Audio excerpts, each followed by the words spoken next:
Bonsoir mes chers amis, pour cette nouvelle paracha de Tetzavé, une paracha très particulière et on va essayer évidemment d'en extraire, je pense, vraiment des perles précieuses puisque c'est une des parachiotes qui contient et on va même s'arrêter à quelques psukim, les premiers versets, vous allez voir que on peut en tirer vraiment, pas de l'or mais des pierres précieuses. En tout cas, j'espère que vous allez pouvoir apprécier à sa juste valeur la richesse de notre Torah et surtout à la lumière de ce que je m'apprête à vous révéler ce soir. Alors, pour entrer en matière, j'aimerais simplement vous lire les premiers versets de la paracha de Tetzavé, qui essentiellement parle de la confection des vêtements sacerdotaux. En effet, il y aura la nomination des Kohanim, puisque pour l'instant, Aaron n'a pas encore été nommé officiellement, et c'est Moshe Rabbeinu qui va recevoir l'injonction divine de nommer Aaron comme prêtre ainsi que ses enfants. Et une fois qu'ils seront nommés, donc on va voir aussi dans cette paracha d'autres mitzvot dont va s'occuper Moshe Rabbeinu. Donc essentiellement la préparation de l'huile, c'est les premiers versets que je vais vous lire et vous traduire. Et ensuite, vers la fin aussi, choisir des hommes sages pour confectionner justement non seulement les vêtements, mais également pour la construction du Mishkan, du sanctuaire. Donc voilà, on peut dire les trois missions de Moshe Rabbeinu, les trois mitzvot qu'il va recevoir dans cette paracha. Et les Rachamim voient ici peut-être un signe que représente l'huile. On sait très bien, comme c'est marqué, que l'huile représente la lumière en général, la sagesse. Donc c'est une façon de transmettre la sagesse, puisqu'il y aura besoin de ces hommes sages pour la confection et des vêtements et de tout le sanctuaire. La nomination des Kohanim, hein, c'est aussi parce qu'ils sont en quelque sorte les délégués de l'ensemble du peuple, d'une part, et ensuite le choix de ces personnes, c'est aussi peut-être la mission de nous tous, de tout l'ensemble du peuple juif, c'est-à-dire savoir que dans toute activité humaine, il faut aussi conférer une dimension, on va dire, spirituelle, c'est-à-dire transformer ce monde matériel, en une dimension spirituelle par l'action d'Israël. Et ça, seul le peuple juif en est capable, c'est-à-dire de conférer une dimension spirituelle à la dimension matérielle. Et voilà donc pour ce qui est l'introduction de cette paracha. Et dans le tout début, d'ailleurs, le titre Tetzavé, tu ordonneras, Ve'ata Tetzavé ben Israël, ve'ikru elech Hashem en zayit zar katit lamaor, le'alot pertamid, be'oel moed michus laparochet asher al ha'edut, ya'aroch oto Aharon ubanav me'erev ad boker lifnei Hashem, chukat olam ledorotam, me'ed ben Israël. Alors, ça, c'est les deux premiers versets qui, si vous voyez la séparation telle qu'elle est faite, donc c'est le verset 20 et 21 du chapitre 27. Donc c'est comme s'il terminait le chapitre précédent. Et chapitre 28 commence c'est la nomination officielle de Aaron et ses enfants en tant que prêtres. Alors la traduction rapidement des deux premiers versets sur lesquels on va essayer de s'attarder. Quant à toi, Ve'ata, ordonne aux enfants d'Israël et ils prendront pour toi Elecha, alors Ikvikru Elecha, vers toi, pour toi, de l'huile d'olive pure pressée, la Maor, pour l'éclairage, afin d'allumer la lampe Tamid perpétuellement. Dans la tente d'assignation à l'extérieur de la partition qui est près du témoignage, Aaron et ses fils l'arrangeront, donc la menorah, du soir jusqu'au matin devant Hachem. C'est un décret éternel pour leur génération de la part des enfants d'Israël. Et la suite, donc c'est les Kohanim et leurs vêtements. Donc ces versets, on ne va pas s'en occuper cette année, mais simplement des deux premiers. Alors, qu'est-ce qui choque un petit peu, qu'est-ce qui interpelle dans ces deux premiers versets? Et c'est sur quoi on va essayer de s'attarder. Alors, comme vous l'avez remarqué, on n'a pas la formule habituelle. Vaïdaber Hachem el Moshe, Dieu a parlé à Moshe en lui disant ordonne à Aaron et à ses enfants, ou parle aux enfants d'Aaron, Ve'ata tetzavé. Il y a apparemment une répétition, Ve'ata et toi tetzavé. Tetzavé, c'est tu ordonneras. Donc, apparemment, on va voir avec les nombreux commentaires qui s'attardent, et c'est assez impressionnant le nombre de commentateurs qui s'arrête sur ces deux versets, pour n'en citer que quelques-uns, le Kliyakar, le Or HaYim, Abrabanel, Ramban. Vraiment, il n'y en a pas un qui ne s'arrête pas, le Rabbi Ovadia Sforno aussi, pour essayer de comprendre qu'est-ce que ces deux versets viennent faire dans notre début de paracha. Et pourquoi? Puisqu'on parle ici de l'éclairage, du fonctionnement de la menorah. Mais attendez, on n'a pas encore nommé Aaron en tant que prêtre, et on a surtout, comme vont le citer nombre de commentaires, l'ordre effectif d'allumer la menorah se trouve dans la paracha de Émor. Alors certains ont voulu dire Veata tetzavé, toi tu ordonneras au futur, c'est-à-dire plus tard. Lorsque la menorah sera déjà construite et on commencera à mettre en place le fonctionnement du Mishkan, du sanctuaire, du tabernacle, alors tu pourras dire à Aaron et à ses enfants comment s'occuper de la menorah, comment préparer l'huile, etc.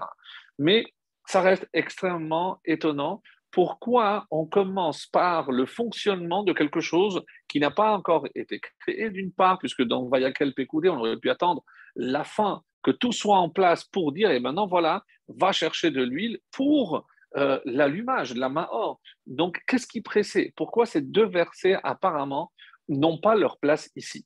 Mais ce qui est le plus étonnant, et même si on l'a déjà souvent dit les années précédentes, c'est le changement de formule. Qu'est-ce qui manque, mais presque cruellement, dans ce début de paracha? C'est évidemment celui auquel on s'est habitué depuis le début des livres de Shemot. Bien entendu, je parle de Moshe Rabbeinu.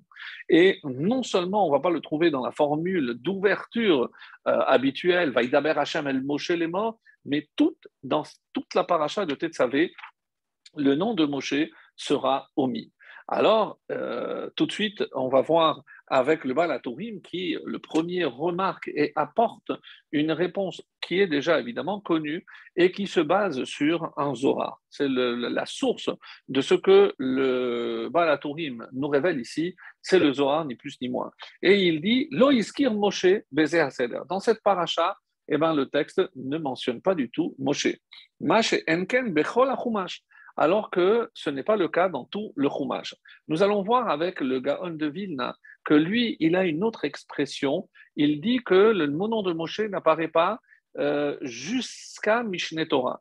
Parce que, contrairement à ce que l'on imagine, mes chers amis, dans le livre de Devarim, il y a plusieurs parachiotes, je laisse pour plus tard, il y a plusieurs parachiotes où le nom de Moshe n'apparaît pas. Et bon, et ce n'est pas étonnant, pourquoi?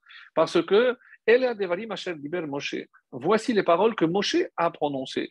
Donc tout ce qu'il va dire par la suite, il n'y a rien d'étonnant à ce que son nom ne soit pas mentionné, puisqu'il n'y a pas, on va dire, de paroles adressées par Hachem à Moshe. Tout le livre de Devarim, Deutéronome, Mishneh Torah, la répétition de la Torah, c'est Moshe qui l'énonce. Donc ce n'est pas étonnant que son nom n'apparaisse pas forcément. Et ce qui est étonnant, c'est qu'on va remarquer ici Tetzavé comme quelque chose de particulier. Alors, et c'est ce que le Baal HaTurim va nous révéler, chez Misha Shenolad Moshe, depuis qu'il est né, paracha de Shemot, En Seder Shelo Uskarba, il n'y a pas jusqu'à présent aucune paracha où on ne mentionnait pas son nom. Ve'ataam, et la raison en est, Mishum Sheama, parce qu'on va voir dans la paracha de Kitissa, donc la semaine prochaine, chapitre 32 et le verset 32, lève, lève, lève, donc deux cœurs, Mechenina misifrecha asher katavta, efface-moi du livre que tu as écrit. Et rappelons le contexte très rapidement que c'est lorsque Hachem a voulu effacer le peuple juif suite à la faute du Vaudor, et Moshe intervient pour défendre la cause de Béni Israël, et il dit, si tu les effaces, tu m'effaces moi aussi avec. Et une parole prononcée par un sage, même si c'est en mal, même si demande d'être effacée, eh ben, elle s'accomplit. Venit kayem baiser, et comment? Donc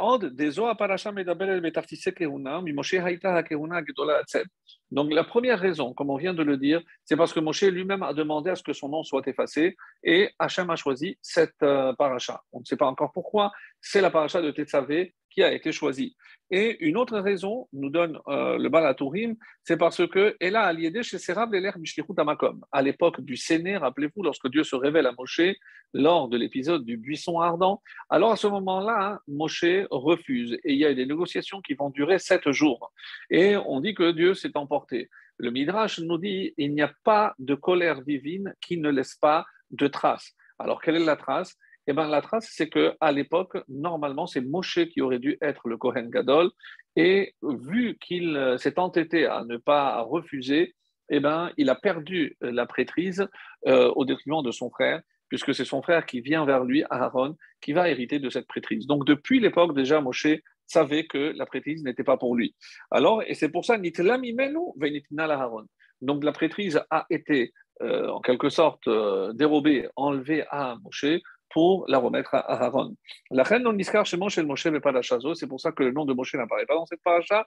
Mi pene agmat nafsho, parce que c'est parce qu'il s'est senti mal et il se rend compte qu'il a perdu quelque chose, comme le Midrash va le dire, juste le verset que je n'ai pas lu. Et maintenant, toi, à Hakrev Elecha, approche ton frère, c'est la nomination de Aaron. Le Midrash dit là-bas, Heralo. Donc, il a eu, on va dire, une pointe d'amertume, de douleur, Heralo, mais on va expliquer cela plus tard. Vekatav tzava menorah vechen batamim, tzavet ben Israël et ficheshnehem noagim bechol yom. Et on voit donc que ici, il s'agit de la menorah, même si clairement le Baal HaTurim ne dit pas pour quelle raison on parle ici de la menorah, et il dit parce que c'est quelque chose de perpétuel contrairement à tout le reste. Tetzavé, on avait dit, toujours dans le Baal HaTurim, Tetzavé, c'est Nashim Tzavé. Donc tu ordonneras aux femmes, Remez le'adlakater nashim chova beshabbat. Et de là, on apprend une allusion que l'obligation pour toute femme juive d'allumer les bougies de Shabbat, à l'instar du Kohen qui allumait la menorah dans le tabernacle, dans le temple. Alors, ça, c'est par rapport donc à cette première partie qu'on peut déjà poser qu'est-ce que cela vient faire et surtout pourquoi le nom de Moshe n'apparaît pas. Alors, la réponse qu'on avait donnée les années précédentes et dont certainement vous vous souvenez, c'est le fait que cette paracha tombe toujours à proximité du 7 Adar. Nous, ça tombe bien parce que nous, on fait le cours le soir. Donc, aujourd'hui, c'était le 7 Adar, la Hiloula de Moshe Rabbeinu. Et c'est la paracha qui est la plus proche. Donc, pour nous rappeler en quelque sorte la disparition de Moshe, donc cette paracha, donc son nom n'apparaît pas. Et c'est une façon de rendre hommage au grand maître, le plus grand de tous les prophètes de tous les temps, qui était Moshe Rabbeinu. Et cette explication est du Gaon de Vilna. Et c'est pour ça qu'on dit, comme elle tombe toujours à proximité du 7 Hadar, c'est pour cela que c'est cette paracha qu'on a choisie pour omettre son nom. Alors, par rapport donc aux questions que je viens de poser, qu'est-ce que ces deux versets viennent faire ici au début de la paracha? Sachez qu'il y a une cinquantaine de questions, pas moins. Comme j'ai dit, Al-Sheikh Hakadosh, j'avais oublié de le citer, le Sheikh Hakadosh pose plus que 10 questions, le Abrabanel aussi, le Kliyakar, mais dans l'ordre chronologique, c'est Abrabanel, le premier qui pose la question que je vous lis. Madoua Tivakan al-Arichat Nerot. Je ne comprends pas, dit Abrabanel, pourquoi on nous parle ici, à cet endroit, de la préparation des bougies de la menorah. Chez Loayara, où il est Tsavoto, puisque quand est-ce qu'il convenait d'ordonner sur la menorah, qui Mishkan, à la fin de la confection de tout le Mishkan, menorah, et une fois que tout aurait été à sa place, lorsque tout est à sa place, comme on a dit dans notre introduction. C'est presque mot à mot la question de Isra Kabrabanel. Donc, on parle déjà de l'allumage et de la préparation alors qu'on n'a pas encore conféré à Aaron la prêtrise ni à ses enfants. Comment je suis en train de leur dire comment allumer alors qu'eux ne savent pas encore que c'est à eux que va incomber le rôle et la tâche d'allumer, de préparer la menorah. Donc, ce que j'ai dit oralement tout à l'heure, ce sont les mots pratiquement de Abrabanel, puisque dans la paracha de Hémor, on va voir tous les détails. Dans Vayikra et au chapitre 24. Et là, donc, où on va voir que Donc, pratiquement le même verset qu'on a trouvé ici. Et là, ça aurait été évidemment beaucoup plus convenable de le citer dans la paracha de Hémor, donc plutôt que de rappeler ici comment devait être cette huile. Donc, la question est très surprenante, très forte, n'a rien à voir encore une fois avec les vêtements. Qu'est-ce que la paracha est venue inclure, hein, ces deux versets qui finalement, n'ont pas leur place ici. Donc, Abravanel posera une autre question. Donc, j'ai dit qu'il en pose presque 10 ou plus que 10. Je ne les ai pas comptés. Une autre question qui est attribuée à Abravanel, Mata Amar Ve'ata Tetzave. Pourquoi en l'introduction de ce premier verset, Ve'ata, et toi, tu ordonneras, Hayal Olomar, Tzav et Aharon. Donc, tu ne veux pas dire le nom de Moshe, on a expliqué pour toutes les différentes raisons qu'on a expliquées. Tzavet Aaron, ordonne. Pourquoi Ve'ata Tetzavé? C'est très lourd, c'est répétitif. On ne comprend pas pourquoi il a fallu faire cette formule. O Tzavet Ben Israël, que Moshe Neymar dans la paracha de Hémor. Alzot HaMitzvah Asa, sur cette même mitzvah qui va être citée. Donc, on dit Tzavet Ben Israël, ou Tzavet Aaron. וכן חוזרים הפסוקים הסמוכים עוד פעמיים, ואתה הקרב אליך, ואתה תדבר אל כל חכמי לב. Donc ici on voit que cette formule de ve'ata, comme si on voulait évidemment, comme on l'a expliqué, omettre le nom de Moshe, et c'est remplacé par et toi, ve'ata. Alors ça, c'est par rapport donc aux questions. Et si on continue avec une autre question de Ramban, Nachmanide, hein, parce que on dit Veikru elecha, ils prendront pour toi. Mais pourquoi ça doit passer par Moshe Rabbeinu? Alors, il a ici une réponse, avant que je puisse vous donner la réponse que j'ai préparée pour la suite. Et la question de Ramban,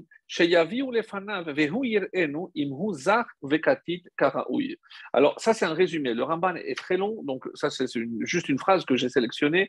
Donc, de quoi parle le Ramban? D'où avait-il de l'huile d'olive dans le désert? Ça, c'est une question que se pose le Ramban, entre autres. Et on dit qu'il l'avait fait venir, donc il l'avait pris avec eux en sortant d'Égypte. Et maintenant, qui pouvait être à même de décider si cette huile était assez pure, hein, comme l'exige ici le texte, comme l'exige la Torah, qui pouvait en décider ainsi? Eh bien, c'était que Moshe. Donc, on est venu Veikru elecha, ils t'apporteront cette huile. Pourquoi à toi? Comme ça, tu vas voir et toi, tu vas décider si elle est assez pure pour l'utilisation que j'ai préconisée pour la menorah ou pas. Donc ça, c'est comme ça que le Ramban va expliquer pourquoi Veikru elecha, à toi, vers toi. Donc ça, c'est d'après, on va dire, le pshat, le sens simple. Le kliyakar continue, puisque toujours dans ce même verset, pour que vous imaginiez toutes les questions qui sont posées, les ha'alot nertamid. Alors, il dit, le kliyakar, qu'est-ce que c'est les ha'alot pour élever une bougie perpétuelle, nertamid, vahalo lodalku ki im erev ad boker. Je ne comprends pas. Quand est-ce que était allumée la menorah? Donc, on l'allumait le soir et il y avait un chati log, comme le Baal Turim le déduit par une gematria. Donc, la forme que l'on connaît avec la menorah, donc il y avait une quantité d'un demi-log. Et c'était suffisant pour durer toute la nuit. C'est-à-dire, à la tombée de la nuit, on allumait et ça restait allumé toute la nuit jusqu'au matin. Le matin, le Kohen venait, généralement le Kohen Gadol, et il faisait ce qu'on appelle Hatavat Hanerot, donc il est nettoyé. Et il y avait là-bas Nertamid, il y avait une bougie éternelle, celle qui ne s'éteignait pas, elle continuait. Et une fois qu'il avait tout nettoyé, à partir de celle-là, il allumait les autres et ensuite il nettoyait. On dit, comme ça c'est rapporté dans un midrash, il me semble que je l'ai lu, ou c'est peut-être une Gemara, désolé, je n'ai pas les sources, mais paraît-il qu'une fois, quand les Kohanim avaient un peu délaissé, eh ben, le nerf Hamaravi, ce nerf, cette bougie perpétuelle, a duré 1 an sans s'éteindre. Donc, vous comprenez que la bougie de Hanouka, à côté, c'est vraiment un petit miracle concernant donc, les miracles qu'il y avait au quotidien dans le Beth Amikdash. Alors, quoi qu'il en soit, donc, pour revenir sur toutes ces questions, alors on va dire par exemple que c'est une réponse d'après le Pshat. Pourquoi on est revenu maintenant sur l'huile?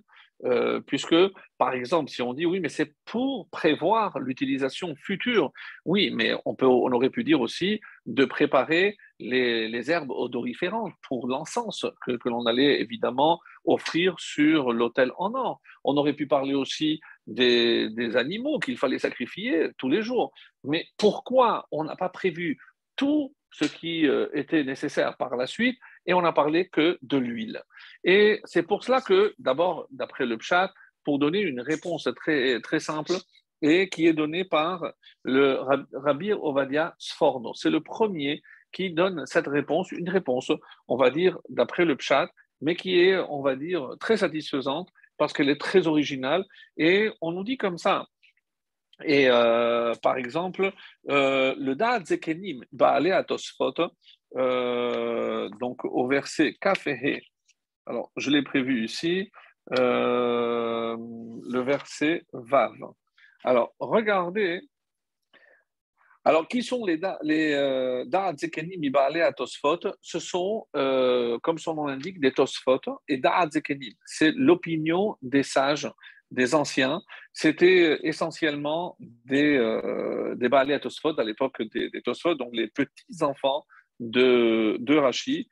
Et voici ce qu'ils disent quand on parle ici au début de Teruma maintenant. Donc, on est revenu en arrière. Quand on parle de Teruma, voici ce qu'ils disent. Alors, je l'ai noté ici. Et voilà, quand on parle de Shemen Lamaor. Alors, que disent Shemen Lamaor? Et Da'at Zekenim, Ibalatosfot disent Tema. C'est étonnant. Pourquoi? Chez Kol Parasha, Betzorche Binyan, Chutz Mipatzuk Ze, Shehu Tzorech Shulchan Gavoa. Alors, pourquoi? Parce que, qu'est-ce qui l'étonne? Dans le début de la paracha de Teruma, donc de quoi on parle? De tous les matériaux nécessaires à la construction du Mishkan, du tabernacle. Mais quand on dit ici Shemen Lamaor, de l'huile pour l'éclairage, ça n'a strictement rien à voir avec la construction. Donc, tout de suite, ils font remarquer que apparemment ces éléments ne sont pas à leur place. C'est pour ça qu'ils commencent avec un mot très fort, Théma. C'est très très étonnant. Pourquoi on parle ici de Shemen Lamaor, de l'huile pour l'éclairage? S'il s'agit effectivement de matériaux, et on a vu que tout le reste va servir pour la construction, mais l'huile n'est pas pour la construction, c'est pour le fonctionnement. Donc, un peu comme si la question qu'on pose maintenant dans Tetzavé, elle aurait déjà pu être posée lorsque, pour la première fois, on cite encore une fois cette huile qui n'a pas sa place dans les éléments nécessaires à la construction du Mishkan. Alors, il va essayer de répondre en disant Kol parasha betzorke binyan. Tout ce qui suit, tout ce qui est autour concerne la construction. Chutz mi pasuk ze sheu tzorech shulchan gavoa. À l'exception de ce verset, qu'est-ce qu'il y a à part Shemen Lamaor, l'huile pour l'allumage, Besamim le Shemen Amishra. Là aussi, c'était pour l'huile d'onction, il fallait, alors que ce n'est pas pour la construction, c'est pour l'inauguration, il fallait aussi des herbes, Veliktoret Asamim, et aussi ces plantes pour la kétoret, pour l'encens. Et là aussi, ce n'est pas du tout urgent de récupérer ces éléments dès le début, avant même la construction du Mishkan. Alors, il dit, il pose la question évidente, pourquoi il ne dit pas, si déjà pour la table, pour le shulchan, il fallait aussi poser des pains. Alors dis-moi qu'il fallait prévoir le blé pour préparer, pour confectionner le pain. C'est dans le même ordre d'idée. Or, on ne l'a pas dit. Alors, Ubsamim, la témidine, Ve'etzim, la amaracha, et tu peux aller plus loin. Prévois aussi le bois pour perpétuer le feu sur l'autel. Donc la même chose. Si on parle du fonctionnement, j'aurais pu détailler toute la liste de ce qui est nécessaire au fonctionnement. Or, Veyesh Lomar, quelle est la réponse qu'il apporte? Veyesh Lomar, chez Loshtan Tzorech Binyan Hem. Non, c'est vraiment pour la construction. Et comment? Alors il dit, D'abord, l'huile d'onction, c'était aussi parce que ça rentre dans la construction, puisque tant qu'on n'a pas versé l'huile d'onction, on ne pourrait pas se servir. Donc, on peut imaginer que ça fait partie aussi. L'actoret, L'actoret, il dit Sheken derech melachim shemebasevim lahem habayit kodem shikanesu letocha. Très très belle image. On dit que lorsque on va recevoir le roi, on construit quelque chose pour le roi, avant même qu'il ne vienne inaugurer, on prépare une bonne odeur pour l'accueillir avec une bonne odeur. Donc il dit aussi que c'est pas dans le fonctionnement quotidien par la suite, c'est tout rentre dans la construction et l'inauguration pour mieux recevoir le roi, évidemment la Shekhinah à Kadosh Baruch Hu. Et Vekol Sheken, Lifnei Melech Malcham Kadosh Baruch Hu. Si c'est vrai pour un roi, à plus forte raison pour le roi des rois. Vechen Matzinu She'al Yedei Ketoret Shekhinah Nir'et. Et c'est pour ça que la Ketoret servait aussi à rendre visible la Shekhinah, Vechissa Anana Ketoret, comme c'est marqué par la suite. Veshemen Lamaor Sheken Derech HaMelachim Le'adik Ner Livnehem Kodesh Limkanetsu Labayit. Quand on dit ici Shemen Lamaor, c'est pas pour l'allumage quotidien de la Ménorah, mais c'était uniquement pour accueillir Sa Majesté au moment où il allait venir. C'est normal que la maison soit éclairée en son honneur, et c'est ce qu'il dit. C'est comme ça qu'il dit Shikanshu labayit ve'afalpi she delav leora ou tsarir. Évidemment que Hachem n'a pas besoin de cette lumière. Mikol makom kevod shel mala. C'est pour la gloire du Très-Haut. Voilà une réponse très originale du Da'at Zekeni Baalei HaTosfot qui nous permet peut-être de faire le lien. Alors ici, pourquoi on est revenu sur ça? Alors peut-être que ça rentre dans la réponse que nous donnait le Da'at Zekenim Baalei HaTosfot, que c'est pas pour le fonctionnement, mais c'était en vue de l'inauguration pour accueillir la Shekhinah. Donc ça c'est une proposition de... Et donc c'est pour ça que chaque élément c'est pour une utilisation immédiate. L'huile c'est pour l'onction, la ktoret c'est pour la bonne odeur comme on l'a dit, et l'huile pour allumer en honneur du roi, c'est kevod shel ma'ala. Voilà une réponse possible. Le Sforno nous propose autre chose, aussi de très original, comme dans la Terouma. Donc, on a vu que même si je dis que c'était pour l'inauguration, l'huile pour l'huile d'onction, etc., alors le Sforno, et plus tard c'est repris par le Khatam Sofer aussi, qui va dans le même sens que le Sforno. Et qu'est-ce qu'il dit? Comme dans Trouma, c'était pour la construction, j'aurais pu croire que tout ce qui a été donné dans la paracha de Terouma, c'est une fois, c'était unique. C'est une fois qu'on a terminé la construction, je n'avais plus besoin de rapporter tous ces matériaux. Alors, on vient nous dire ici pourquoi on répète dès le début de la paracha, attention, sache qu'il y a certaines choses dont on va avoir besoin au quotidien. Et qu'est-ce qui était le plus quotidien? Alors, c'est la Ménorah. Le Rav Sforno, le Rav Odia Sforno, ne parle pas des autres éléments, il ne s'arrête que sur ce point-là, donc ça ne répond pas à 100%, mais d'après le sens simple, on peut imaginer que le souci, c'était de faire comprendre qu'il y avait une utilisation ultérieure et que, contrairement à tous les dons cités dans la paracha de Teruma, ici, cette huile allait être utile et on en aurait besoin tout le temps et pas uniquement au moment de sa construction. Ça, c'est par exemple la proposition d'un autre sage qui s'appelle le Rashbam. Rashbam, aussi, sur le début de la paracha, Ve'ata Tetzavé, nous dit clairement ce que l'on vient de dire pendant à peu près 10 minutes. Il le dit en deux phrases. Lema, là où Omer, Daber el Ben Israël, Veikru Teruma. Donc, plus haut dans la paracha Teruma, on a dit voici tout ce que vous allez prendre pour moi. Les fiches Sha'a, les Torech Mishkan. Et là, on comprend que c'était pour un besoin unique. Avalkan chez Sivou Izelechol Dorot. Mais maintenant que c'est un ordre pour toutes les générations à venir, la tête Shemen Lamaor, Lechol Shana Veshana, Lekar Hu Omer Ve'ata Tetzavé. Pourquoi on utilise ce verbe Tetzavé? Et c'est ce qu'il veut dire. Pourquoi on a changé Shina Halashon, les filles Shekol Lashon Tzava'a les Doroti. Chaque fois qu'il y a marqué Tzav et Beni Israël, c'est pas pour un ordre unique et immédiat, momentané. Non. Tzav, c'est les Dorot. C'est pour toutes les générations à venir. Vechen ou Omer, Betorat Kohanim, ou Besifri, qui kol Lashon Tzivui Enoela Miyad Veladorot. Donc, chaque fois qu'il y a un Tzav, c'est non seulement pour maintenant, mais c'est pour toutes les générations à venir. Et c'est comme ça que le Rashbam rejoint un petit peu le Sforno dans cette explication. Le Sforno qui dit clairement Veikru Elecha. Alors, comment il dit?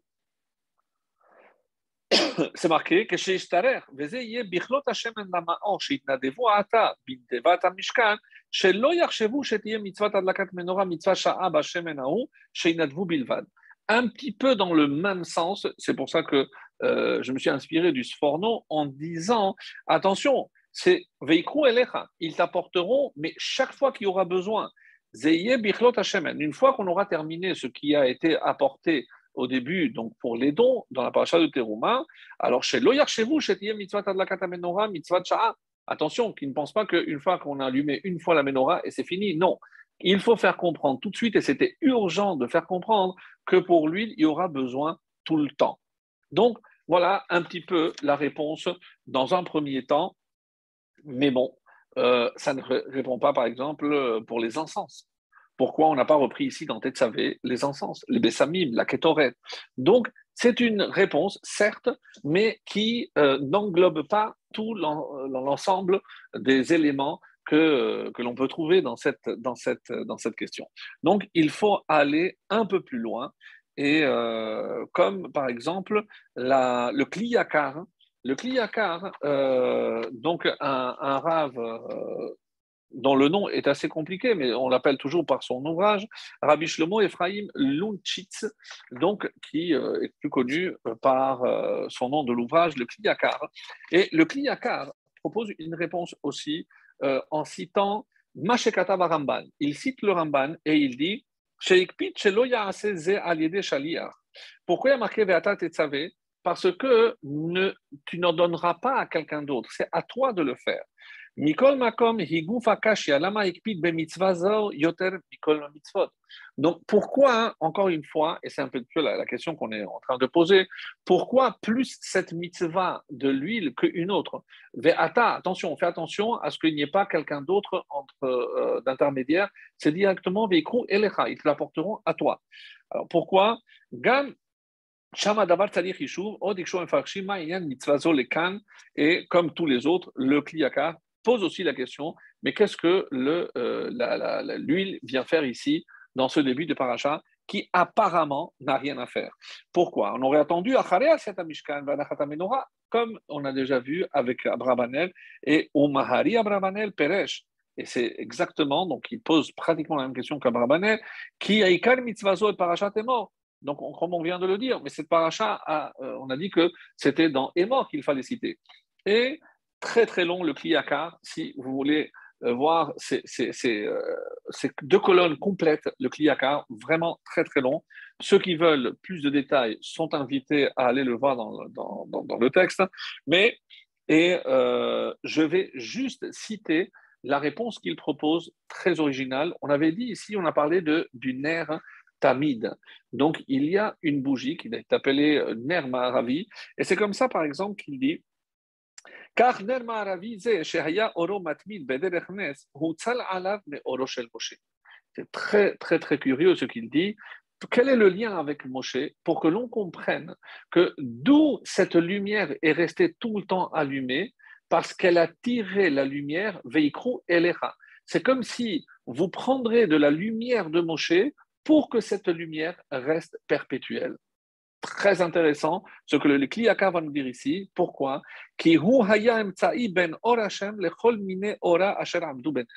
Parce que toute lumière qui tient par miracle ne trouve sa source qu'en Moshe Rabbeinu. Pourquoi? Rappelez-vous que déjà, lorsqu'il est né, qu'est-ce qui a marqué? Nitmane kolabayit ora.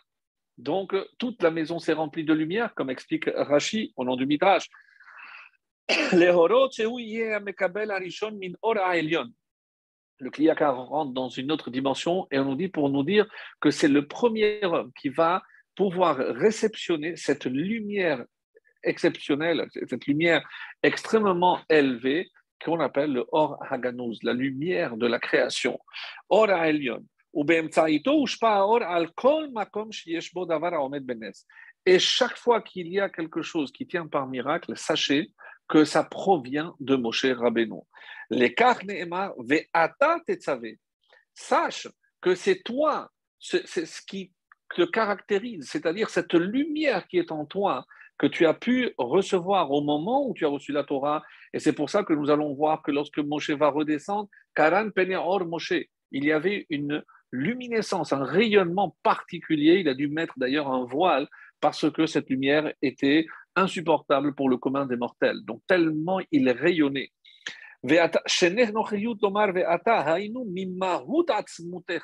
C'est vraiment de ton essence. Et comme la Chassidoute va l'expliquer, je ne sais pas si en s'inspirant du Kliyakar ou pas, mais on dit, et c'est pour ça qu'il n'y a pas le nom de Moshe. C'est pas pour amoindrir le rôle, mais comme on est en train de voir ici, c'est exactement le contraire. Parce que Moshe, c'est le nom que tu as reçu quand tu étais avec la fille du pharaon. Mais ici, il est question de ton essence, Ve'ata, ton essence même. C'est celle qui va apporter la lumière à l'ensemble du monde. Et c'est pour ça que s'il y a un miracle qui va avoir lieu, comme le Ramban dira, et pourquoi il fallait, parce que le seul miracle qu'il y avait, c'était à l'intérieur, c'est dans les kérouvim, où on dit que, comme vous le savez, les kérouvim pouvaient bouger d'un côté ou de l'autre en fonction de l'état du niveau spirituel du peuple. Lorsque tout allait bien, donc ils se regardaient, et sinon ils se tournaient le dos en quelque sorte.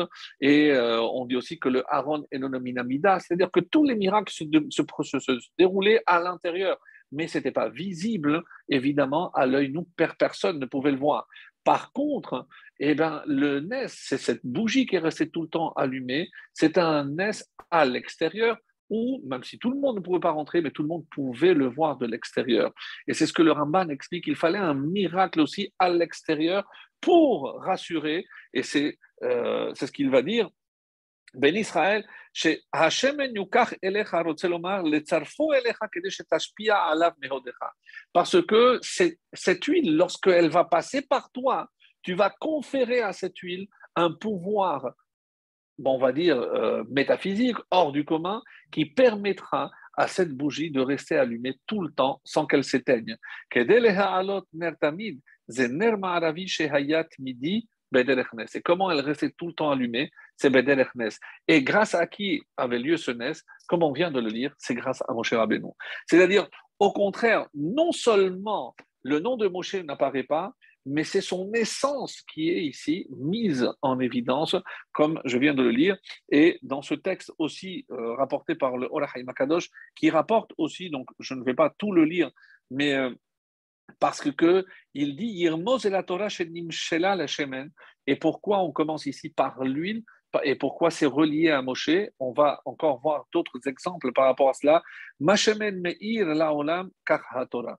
De la même façon que la lumière éclaire le monde, la Torah aussi éclaire le monde. Vehem divrei Zohar, et ça c'est tiré d'un enseignement du Zohar. Et voilà, pour ceux qui veulent un peu plus.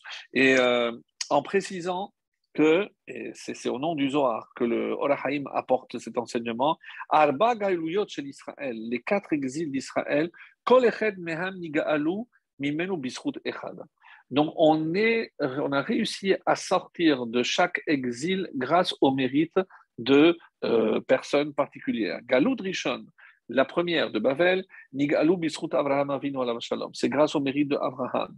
Sheni, donc après, par Asemadai, Nigalou Bischut Yitzhak, Shelishi Bischut Yaakov, grâce au mérite de Yaakov. Et le quatrième, notre exil à nous, Taloui Bischut Moshe. C'est par le mérite de Moshe qu'on sortira. Vela Zenit Arecha Galut. Alors pourquoi elle a tellement été prolongée si c'est par le mérite de Moshe qui kolot she'en oskim batorah ou bamitzvot en Moshe chafetz ligol am batlanim min haTorah. Ouvrez grand les oreilles. C'est un Or HaChaim HaKadosh qu'il faudrait écrire en grandes lettres pour savoir qu'est-ce qu'on attend pour la fin de notre exil. Puisque c'est lié à Moshe, et que Moshe est lié à la lumière, et la lumière est liée à la Torah. Donc, qu'est-ce qu'il voulait nous dire Moshe? En Moshe chafetz ligol. Donc, il a le pouvoir, puisque c'est Moshe, c'est le mérite de Moshe Rabbeinu qui nous permettra de sortir de cette galoute. Alors, mais il ne veut pas s'impliquer pour libérer Ram Batlanim Minatora, d'un peuple qui délaisse la Torah, qui ne s'occupe pas de la Torah. Vezehu nirmas gam be'omro ve'ata tetzavet ben Israël. Donc ve'ata tetzavet ben Israël, pas à cette génération, notre génération. Et toi, tu ordonneras la fin de l'exil. où la lumière éclairera à la fin, non seulement dans le Beth Amikdash, mais que la Torah, et c'est toi, ça va dépendre de toi et surtout de la lumière de la Torah.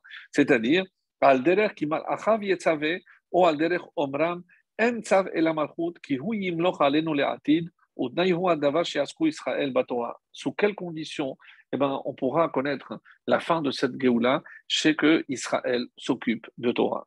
Ici, un Orachem Akadosh, mais vraiment qui vaut de l'or, puisque on n'a jamais fait le lien entre les différents exils.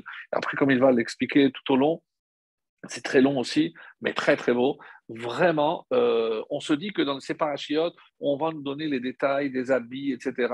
Vous regardez ces deux psukim, donc des commentaires qui n'en finissent pas, mais d'une beauté, mais vraiment éclatante, c'est le cas de le dire. Et en ce qui nous concerne, parce que c'est pas simplement des commentaires ou des enseignements, mais c'est pour nous faire comprendre que pour que Moshe intervienne et mette fin à notre exil, puisque c'est par son mérite, il n'y a qu'une condition, c'est que lui, il a laissé tomber sa dimension humaine pour pouvoir aller acquérir la Torah là-haut.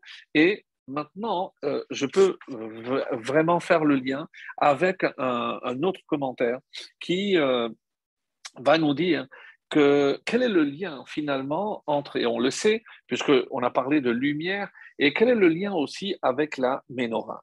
Pourquoi la Ménorah est-elle reliée à la Torah? Alors on a dit que c'est la lumière, d'ailleurs le Talmud dit, celui qui veut devenir sage, il se tourne vers la Ménorah, puisque la Ménorah, la lumière, c'est le symbole de la sagesse de la Torah.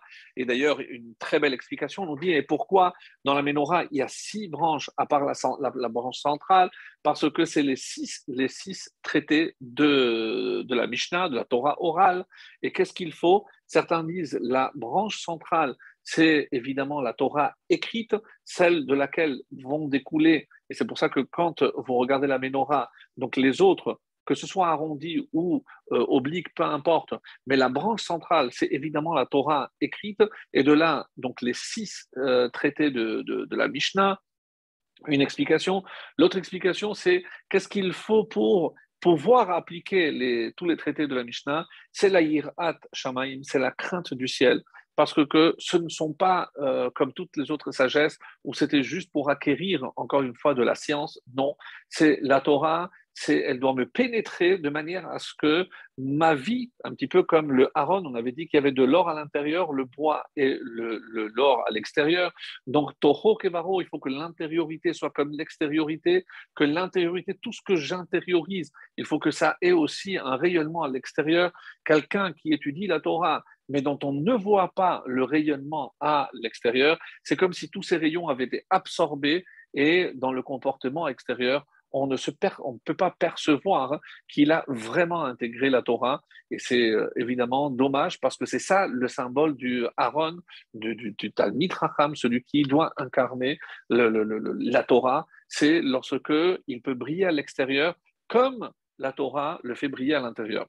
Alors, pour revenir sur la Ménorah, alors je ne sais pas si vous avez déjà vu des illustrations. Donc, je n'ai pas prévu une illustration, mais je vais vous la montrer rapidement pour que vous compreniez après de quoi je vais parler. J'aurais pu faire autrement pour que vous le voyiez mieux, mais voilà donc les deux possibilités, comme j'ai dit, donc à droite ou à droite comme c'est Rambam et à gauche comme Rashi. Et il y a, si vous regardez bien, donc des décorations. Donc, pour l'instant, vous voyez qu'il y a des formes de fleurs, des formes de petites boules ou des petits récipients.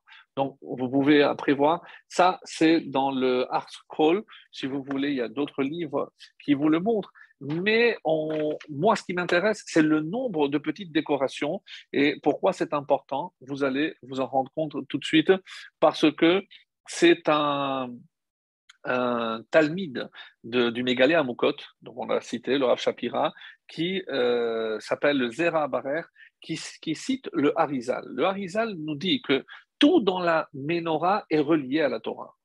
Pourquoi elle incarne la sagesse de la Torah? Parce que tout est lié à la Torah. Et qu'est-ce qu'il nous révèle? Il y a les 7 branches. Alors pourquoi les 7 branches? Les 7 branches, donc vous avez déjà vu, donc 7 branches qui correspondent aux 7 mots du premier verset de Bereshit. Bereshit para Elohim et Hashamaim ve et haaretz. Il y a 7 versets, donc ça c'est Bereshit. Continue le Harizal. Après, il y a les Kaftorim.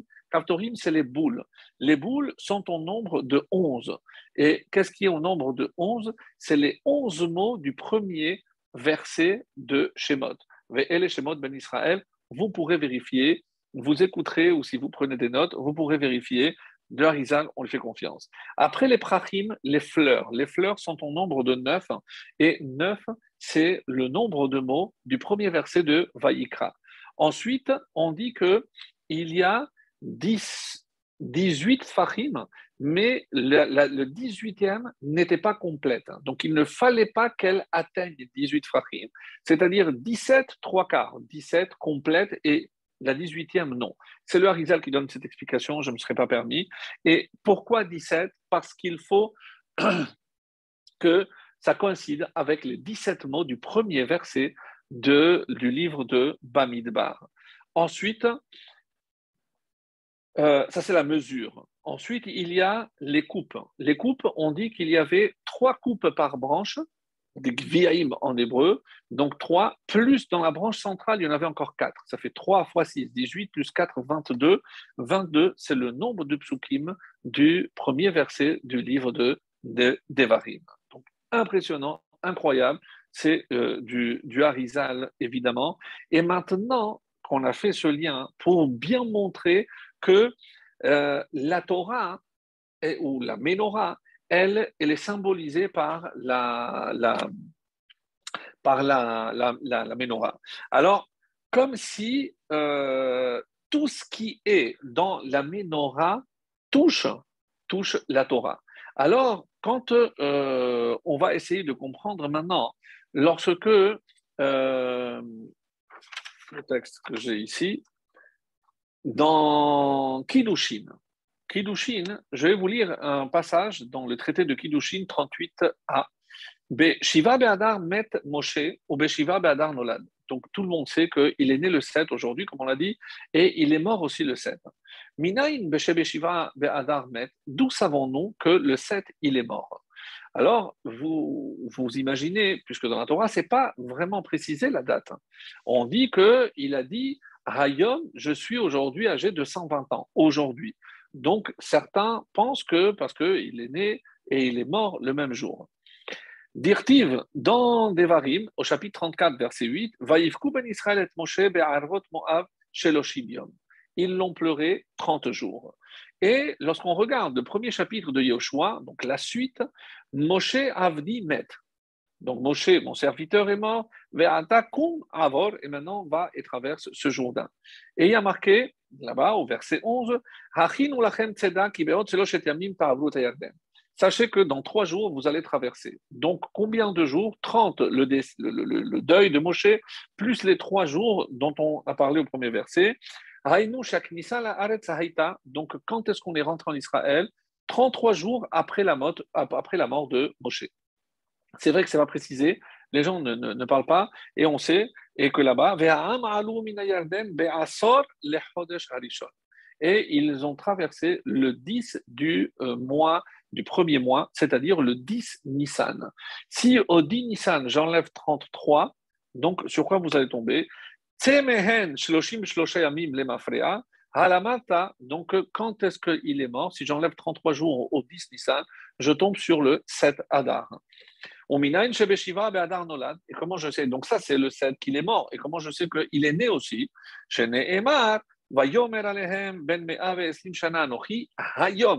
Donc il leur a dit, je suis âgé de 120 ans, Hayom, aujourd'hui, Lo uchal od latzet velavo, comme c'est le dernier mot qu'il va prononcer. Matalmud Lomar, pourquoi il précise Hayom? Shakadosh Baruch Hu memale shenotehem shel tzadikim miyom leyom, parce que Dieu complète les années de vie d'un tzaddik au jour près. Donc il a vécu 120 exactement, puisqu'il est mort le jour où il est né.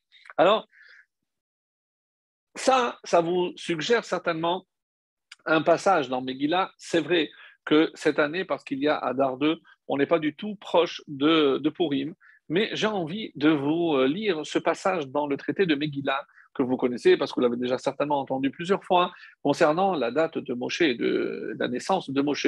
Et pourquoi? Pourquoi c'est important? Parce que on dit qu'il s'est réjoui lorsque Haman a tiré au sort, et parce qu'il cherchait une date d'extermination de l'ensemble du peuple juif, hein, il s'est réjoui. Il s'est réjoui. Pourquoi il s'est réjoui? Alors, Megillah 13b, je vous lis. Tana kevan shenafal pur bechodesh adar, samach simcha gdola.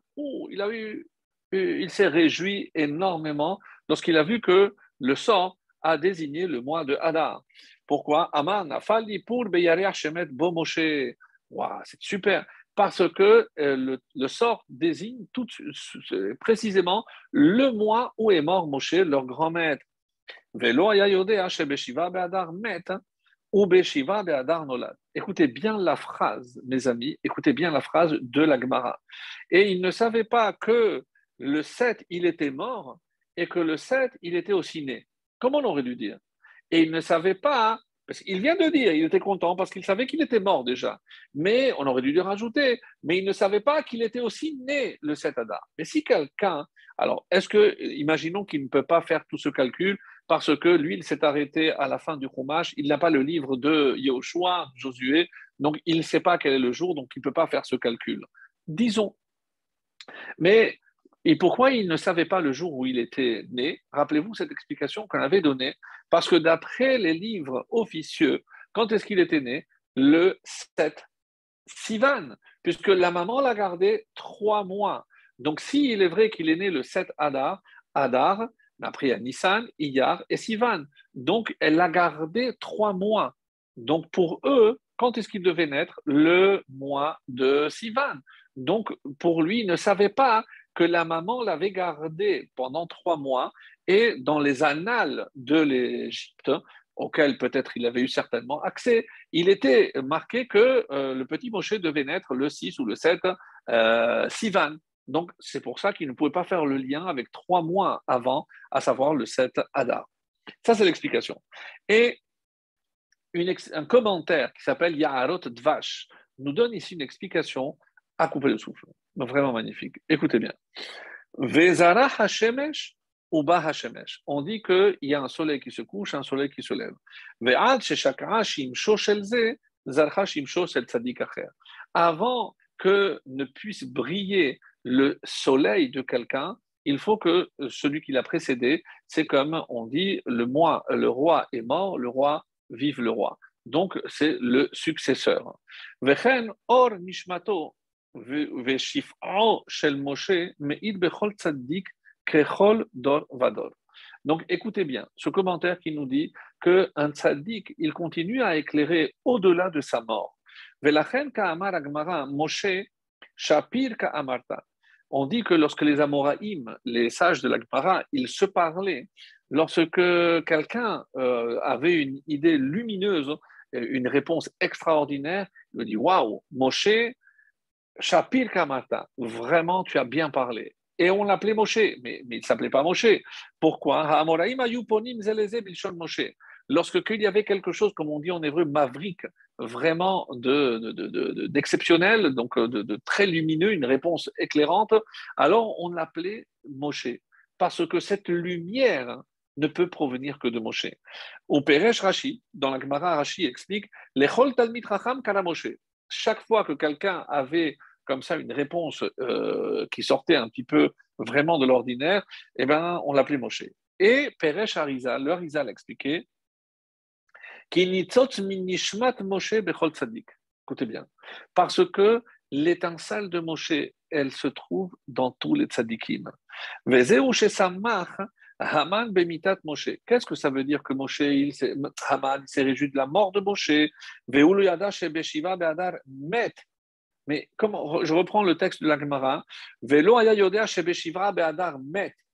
Mais oui, il savait, puisqu'on a dit qu'il s'est réjoui parce qu'il savait qu'il était mort. Qu'est-ce qu'il ne savait pas? Beshiva be'adar met ou beshiva be'adar nolad. C'est qu'au moment où il est mort, il est né. C'est pour ça que c'est dans cet ordre.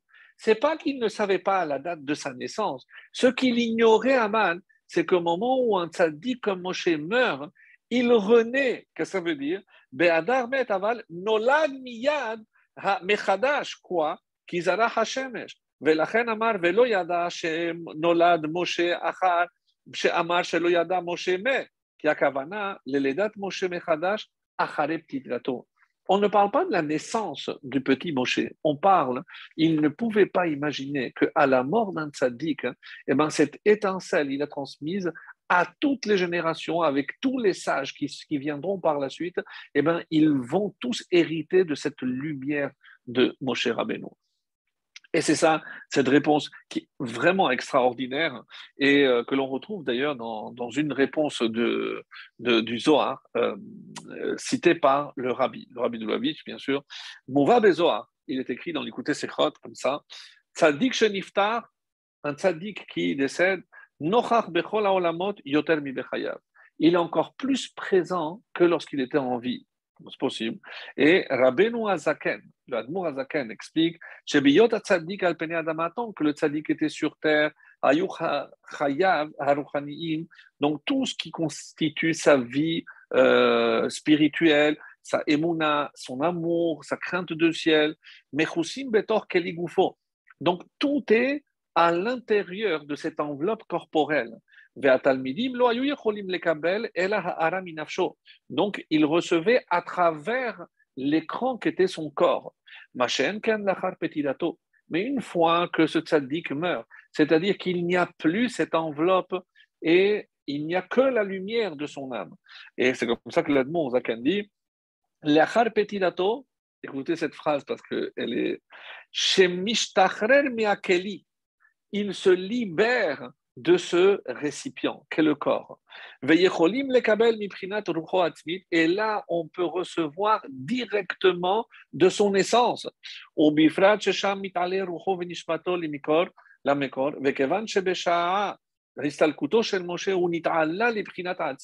Et c'est qu'au moment où Moshe est mort, donc c'est là où vraiment tout son essence, chez les mâles, la mishmo, hagaloui, qui dépasse le simple nom. Auto mitkacher imazulat, parce que c'est le nom qui le relie à l'autre. C'est le nom qui a été donné quand il a séjourné après auprès de Pharaon, la fille de Pharaon. La reine de Parashat Tetzavé. Et c'est l'explication du Admor Azaken, citée par le Rabbi, se basant sur ce Zohar. Et c'est pour ça que dans cette paracha, Enon Iskar Bishmo, on ne cite pas son nom. Aval midvari medaberim elav atzmo. Mais on ne parle pas de Moshe par rapport au nom, parce qu'on a voulu enlever cet écran. Et qu'est-ce qui reste? Son essence. Ve'ata, ce que tu es toi-même. Ce n'est pas ton nom, c'est ton essence.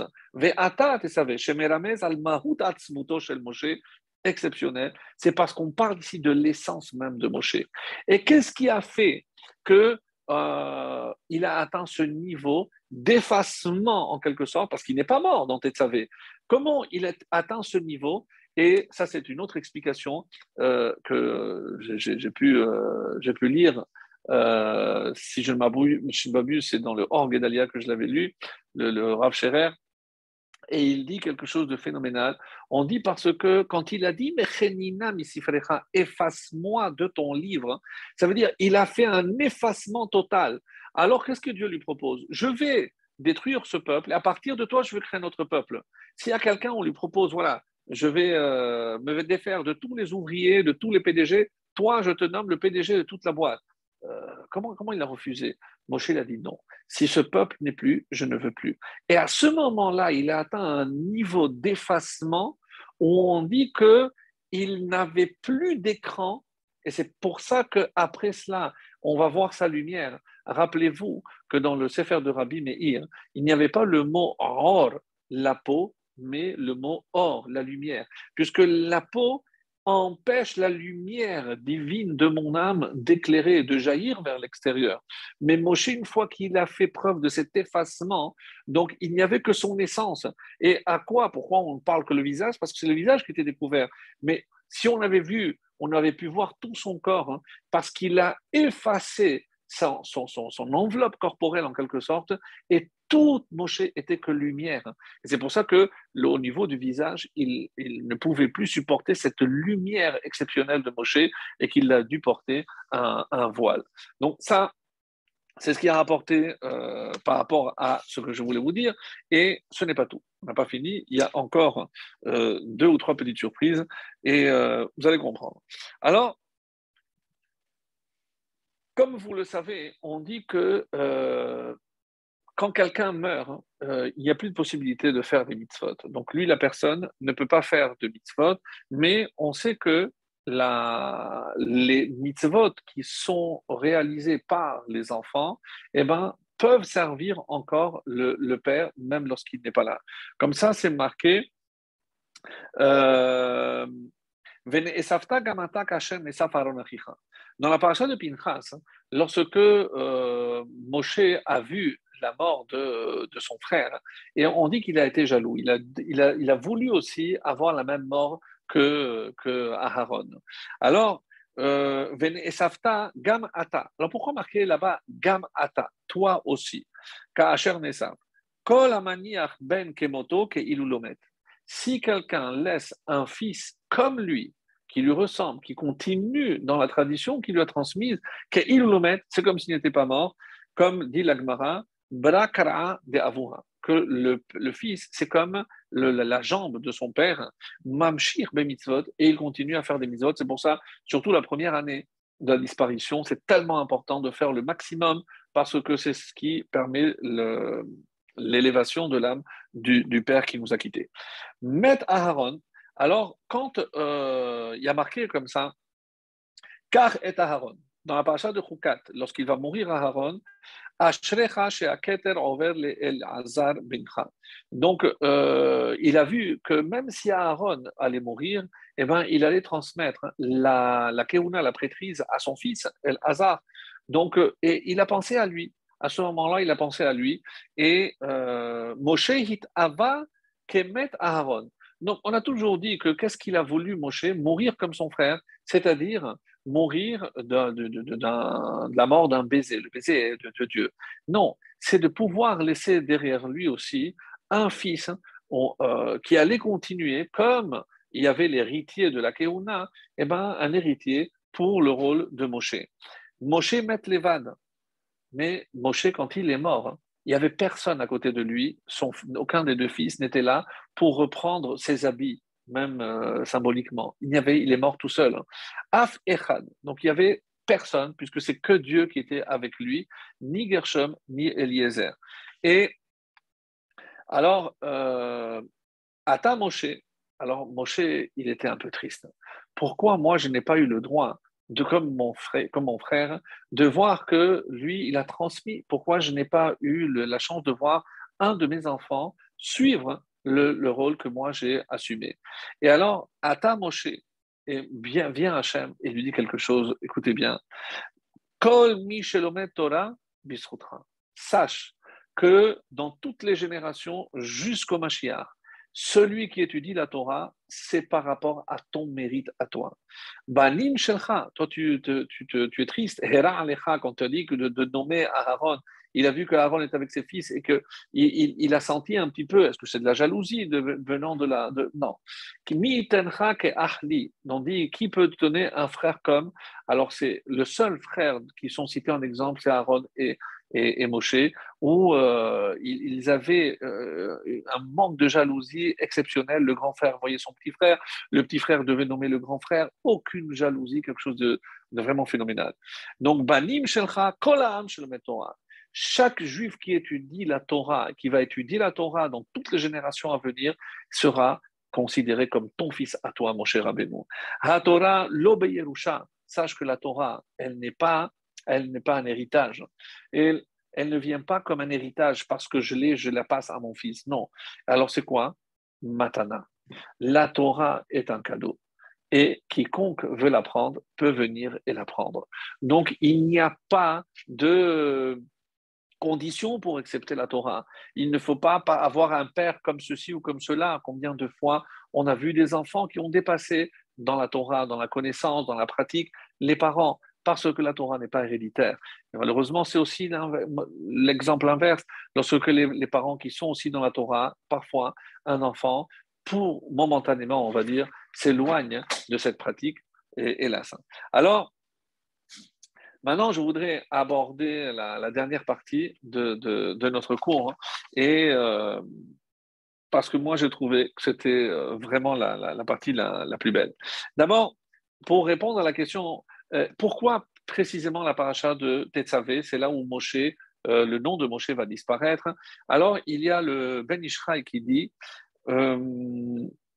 Mechenina misifrecha, efface-moi de ton livre. Et de quel livre exactement?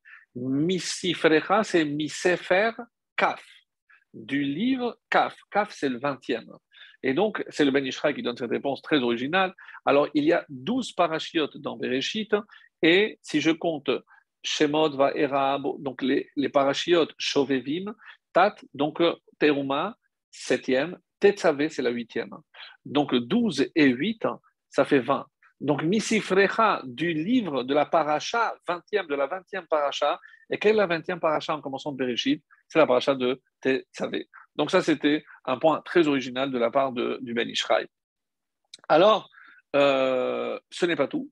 Et comme je disais, que si il est vrai que dans la paracha de Tetzavé, il n'y a pas le nom de Moshe, mais on a souvent oublié un petit détail de taille d'ailleurs, lequel, c'est que dans la paracha de Teruma, il n'y a pas le nom de Aharon. Eh oui, faites le test, vous allez voir. Donc dans Teruma, il n'y a pas Aharon, et dans Tetzavé, il n'y a pas Moshe. Alors, mais bon, ben, peut-être pour l'égalité, donc non, évidemment, mes amis, il y a quelque chose de beaucoup, beaucoup, beaucoup plus profond. Alors, ça remonte, hein, et même si on est un petit peu en avance sur la semaine prochaine, lorsque Moshe descend et il arrive et il voit le peuple en train de danser autour du veau d'or. Il n'hésite pas une seconde. Qu'est-ce qu'il fait? Si Hachem va s'énerver contre le peuple, hein, et parce que tout le peuple a fauté, il va vouloir me prendre moi comme exemple. Pourquoi? Parce que je suis le seul à ne pas avoir participé à cette faute. Donc, comment je peux moi aussi me joindre à eux?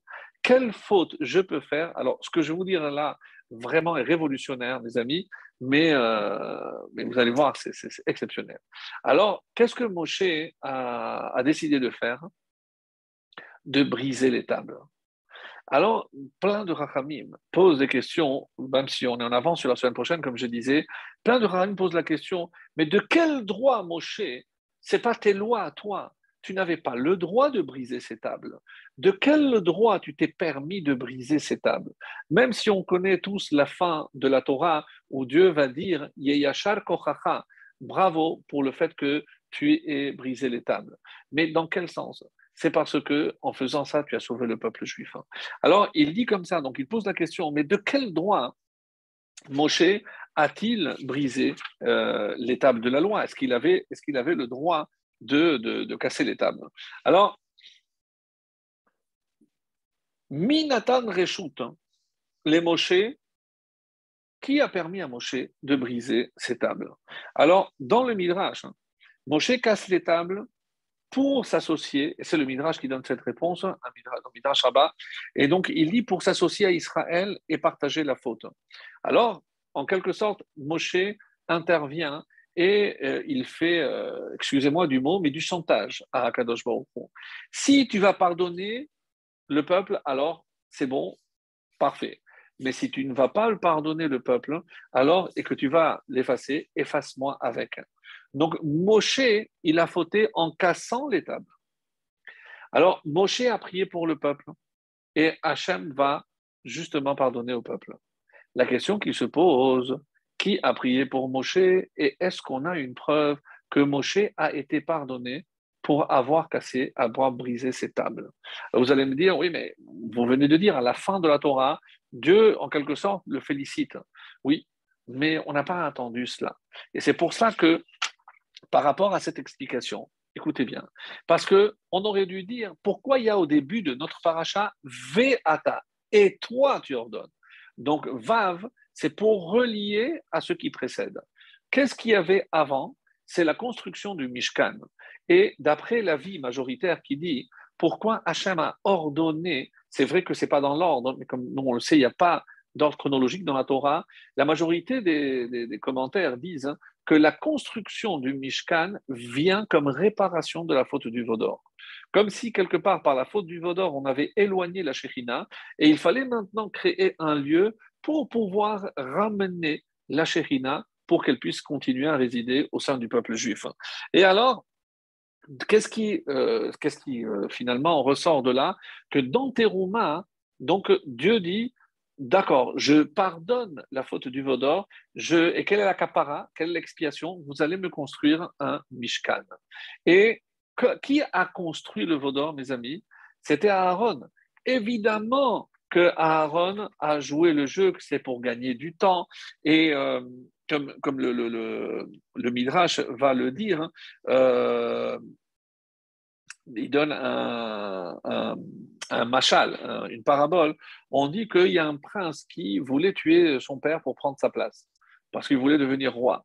Alors, lorsque le confident de ce prince a compris ce qu'il s'apprêtait à faire, est allé voir le fils, lui dit, écoute, c'est pas à toi de faire ça, parce que si jamais ça s'ébruite, tu vas perdre le trône. Laisse-moi, c'est moi qui vais prendre ta place, et c'est moi qui vais m'occuper du roi. Et évidemment que le roi a compris le rôle joué par ce confident et il a nommé le responsable de tout le palais. Et donc, c'est un petit peu. Donc, évidemment que Aaron ne voulait évidemment pas remplacer ou faire de la Avodazara, il voulait gagner du temps. Et c'est pour ça maintenant que Ve'ata Hakrev et Aaron, comme on va le voir ici, maintenant que la faute est pardonnée, rapproche. Pourquoi rapproche? D'après le Midrash, parce que quand Moshe a vu qu'Aaron avait pris part à la confection de ce veau d'or, il s'est éloigné. Hachem lui dit, tu te trompes. Toi, tu vois ce qu'il a fait, mais moi, je sais lire dans son cœur quelles étaient ses intentions. Et je te dis, Ve'ata hakrev el Aaron achicha. Eh ben, je te dis, rapproche-toi parce que ses intentions étaient pures. Et c'est ça, comme ça qu'il faut lire ce passouk magnifique, parce que Moshe en voulait un peu à Aaron d'avoir, encore une fois, participé à cette faute du veau d'or, et Hachem vient lui dire non. Donc, comme la paracha de Teruma vient expier la faute du veau d'or qui a été confectionnée en quelque sorte par Aaron, comme pour nous montrer que Hachem avait pardonné, donc le nom de Aaron n'apparaît pas. Et maintenant, Ve'ata, mais avec toi, qu'est-ce qu'on va faire toi avec toi, Moshe? Comment on va réussir à te faire pardonner le fait que tu as brisé les tables? Et c'est ce que ici vient nous dire Ba Zohar, et on nous dit que, et c'est comme ça que c'est marqué, en se basant sur le Zohar et sur le Midrashim, que l'or du Mishkan viennent expier l'or du Egel Hazahav, du veau d'or. Pourquoi on a commencé dans les matériaux? Il y a les pierres précieuses. Si on avait dit qu'il y avait dans l'ordre décroissant du plus important au moins important, alors qu'est-ce qu'on aurait pu dire? Alors on aurait dû commencer par les pierres précieuses. Mais parce que on a commencé par l'or, pour nous faire rappeler que ça vient expier la faute du veau d'or. C'est pour ça qu'on commence par l'or. Et maintenant, qu'est-ce que Moshe a cassé? Les tables de la loi. Qu'est-ce qu'elles symbolisaient? La Torah. Et mes amis, qu'est-ce qui symbolise dans le Mishkan la Torah? On vient de démontrer, nous on aurait pu dire que c'est le Aaron, mais le Aaron reste invisible. Il fallait quelque chose qui soit visible et qui éclaire le monde, comme la Torah. La Torah ne peut pas rester à l'intérieur de l'arche, à l'intérieur du Aaron à Kodesh, comme quelque chose, comme un meuble, comme une décoration, chas v'shalom. La Torah doit éclairer à l'extérieur, mes chers amis. Et donc, c'est pour ça qu'on a choisi le symbole de la Ménorah, comme le Harizal nous l'a dit, que dans chaque détail de la Ménorah, on sent qu'il y a les 5 livres de la Torah. Et toi, tu as cassé ça, Moshe. Maintenant, c'est quoi ta réparation? C'est toi qui vas t'occuper de l'éclairage de la Ménorah. Qu'est-ce que ça vient faire ici, mes amis? Ça vient expier la faute de Moshe d'avoir cassé les tables. Voilà la réponse que j'ai trouvée vraiment exceptionnelle. Ve'ata, et toi, comment on va maintenant te pardonner? Comment tu vas expier toi, ta faute à toi, la brisure des tables? Tetzavé. Tu vas t'occuper maintenant de la menorah. Et tout rentre et tout s'imbrique de manière parfaite. Pourquoi? Parce qu'on a dit que justement que l'éclairage de la menorah, qui est symbolisé par la Torah, trouve sa source dans Moshe Rabbeinu, comme on l'a lu dans le Zohar et dans l'Admor Hazaken. C'est-à-dire qu'à partir du moment où Moshe va permettre, à travers son essence, à la Torah d'éclairer, à la Torah de se perpétuer, c'est sa réparation à lui d'avoir brisé la Torah. Puisque même si la pierre est brisée, mais il a récupéré les lettres. Pesol Lecha, les deuxièmes, elles étaient beaucoup plus à lui. Il s'est mis dedans. Il a voulu réparer. On dit que quel est le cadeau qu'il a fait au peuple juif? Parce que dans les deuxièmes tables, il y avait aussi les piles poulets à Torah. C'est toutes les négociations, toutes les études et les raisonnements de la Gemara se trouvaient dans les deuxièmes tables. Et ça, c'est Moshe qui les avait. Il les a donnés cadeaux. C'est pour ça que quand on a donné l'exemple dans la Gemara où quelqu'un trouvait une réponse, on appelait Moshe. Ah, tu as bien parlé, comme Moshe. Tu es Moshe parce que tu a pu trouver cette réponse grâce à Moshe. Et c'est comme ça que on a dit, on peut expliquer enfin, lorsque dans un texte très bizarre, dans Shabbat 89, on dit que le Satan est allé voir Hachem, il lui a dit, où est la Torah? Il lui a dit, va voir le Ben Abraham, demande à Ben Abraham. Il est allé voir le ciel, il est allé voir la terre, etc. Et alors, on ne comprend pas. Tout le monde savait que c'est Moshe qui avait la Torah. Donc, pourquoi le Satan lui-même le savait? Oui. Mais le fait que Moshe ait partagé la Torah, donc, puisqu'il avait brisé les tables, il n'était plus le seul possesseur. Et pourquoi il avait du mal quand il a dit va nommer ton frère? Hera Alecha, vous savez pourquoi il avait mal? Et ça, c'est le Or Gedalia qui donne cette réponse exceptionnelle. Et apparemment, il cite quelqu'un, un autre livre dont je n'ai pas retenu le nom. Alors, en fait, il a dit, mais pourquoi moi? Pourquoi c'est à moi de nommer? C'est mon grand frère. Qu'est-ce que moi je vais nommer mon grand frère? C'est pas du tout par jalousie, mais c'est exactement l'inverse. Mais moi, je suis le petit frère. Hachem, pourquoi c'est pas toi qui le nomme directement? Pourquoi c'est à moi de le nommer? Nomme-le toi directement. Je ne veux pas lui faire subir cette humiliation que le petit frère va le nommer à lui. Alors qu'est-ce qu'il lui dit Hachem? Mais tu n'as pas compris. Quand je t'ai dit Ve'ata, maintenant que tu t'es effacé, maintenant que toi tu incarnes la Torah, mais la Torah c'est moi. Oraita kucha berichu Israël chadhu, comme dit le Zohar, tout est une seule unité. Qu'est-ce que Hachem, quand il a donné la Torah à Moshe, c'est comme s'il s'était donné lui-même. Ve'ata, qui est appelé Ata? Baruch Ata, c'est Hachem. Moshe, tu n'as pas compris. Maintenant, comme tu incarnes la Torah, eh ben, quand c'est toi qui le nommes, c'est pas toi Moshe, Ve'ata, c'est ton essence. Et c'est quoi ton essence? C'est la Torah. Et qui est la Torah? C'est moi. Donc, à travers toi, qui c'est qui nomme ton frère? C'est moi, c'est Hachem. Et c'est pour ça que même le nom de Moshe à l'envers se dit Hachem. Le nom, mais ça veut dire Hachem. Moshe a réussi à un bitoul, à faire une annulation, un effacement total, où c'était Hachem qui s'exprimait à travers lui, et c'est comme ça que Moshe continue à vivre. Et je voudrais, et ça c'est la petite cerise par laquelle je voulais terminer, et on nous dit que si on compte le nombre de parachiotes où Moshe n'apparaît pas, j'ai dit au début, rappelez-vous, qu'il n'y a pas que la paracha de Tetzavé, dans Devarim, il y en a plusieurs, sans parler évidemment de Bereshit. Dans tout Bereshit, vous allez me dire c'est normal, puisque Moshe n'était pas encore né. C'est vrai. Mais une très belle explication du Gaon nous dit que pourquoi c'est la paracha de Tetzavé, parce que la valeur numérique de Tetzavé, c'est 501.